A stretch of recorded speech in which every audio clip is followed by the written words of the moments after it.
Punta tayo ngayon sa dagat. Kailangan natin magtiro ng pasabing. Hapon na.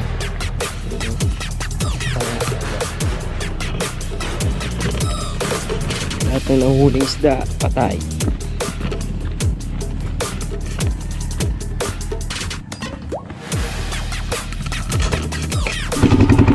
So guys, ito na nga. Ito na tayo sa pasabing.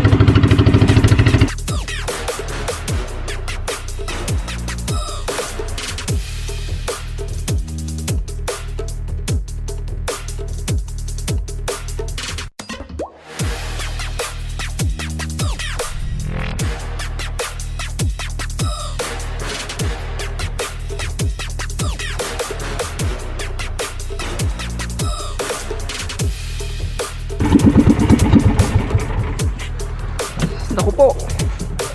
Yan ang sinasabi sa inyong fish kill. Ang daming patay na isda. Diba guys?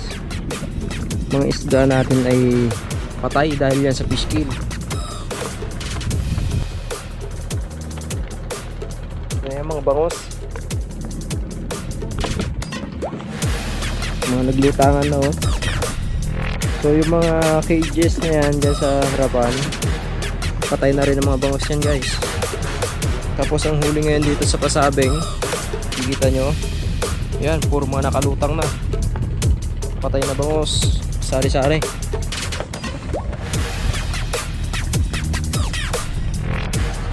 At yung kulay ng tubig, pakalabo.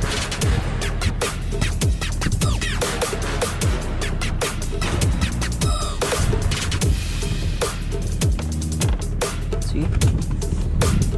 Dahil yan sa fish kill. Kagabi pa yan guys. Parang araw pa pala. Fish kill dito.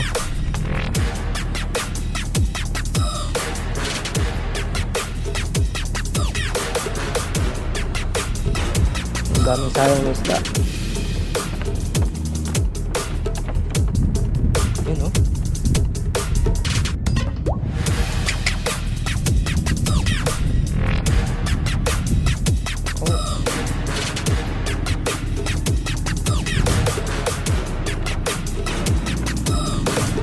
Susubukan natin magtiro ngayon kung may natitira pang buhay na isda. Sana meron para naman may maiwi tayo. Yun o, puro patay.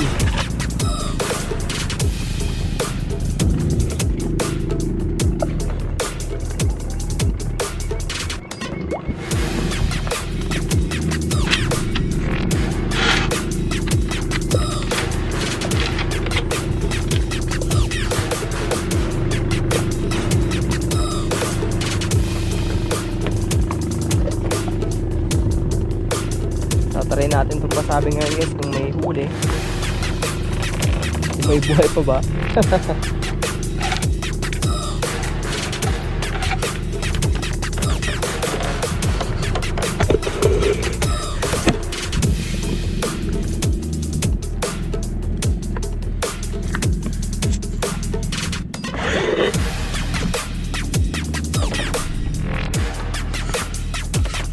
Ayan guys oh. Patay. Puro patay na isda. Bukuha ng ating pasabing. Marami pa doon sa kabila.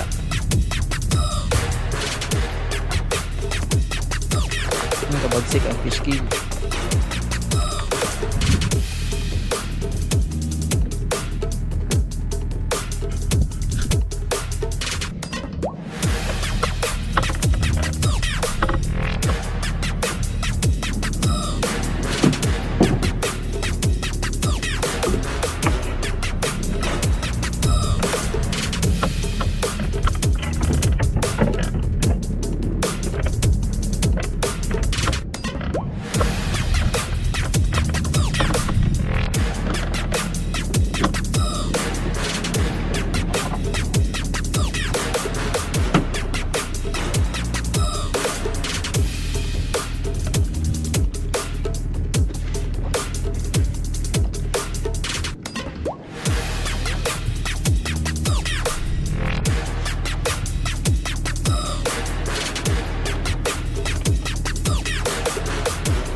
Guys, ito na, ipapakita ko na sa inyo yung huli natin ngayong araw. Ayan, ito lang ang natirang buhay. Tcharan! Isa, dalawa, tatlo, apat. Yan lang guys ang buhay. Lahat na patay. Makikita nyo guys, oh. Yan. Epekto ng fish kill.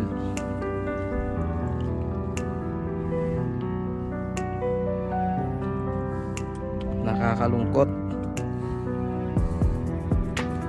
Isang araw lang, ubos ng isda.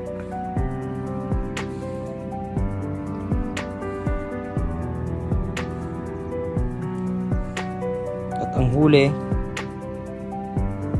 ito.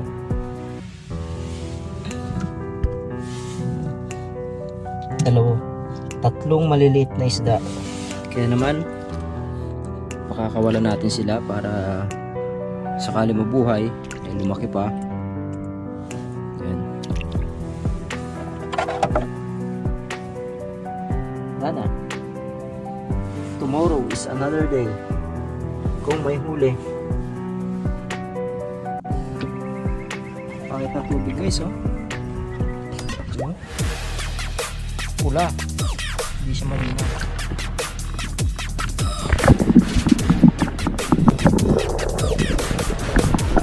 Pag tinitikaw yan guys, wala ka makikita sa ilalim.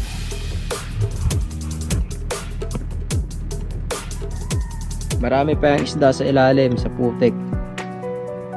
Mga patay na rin.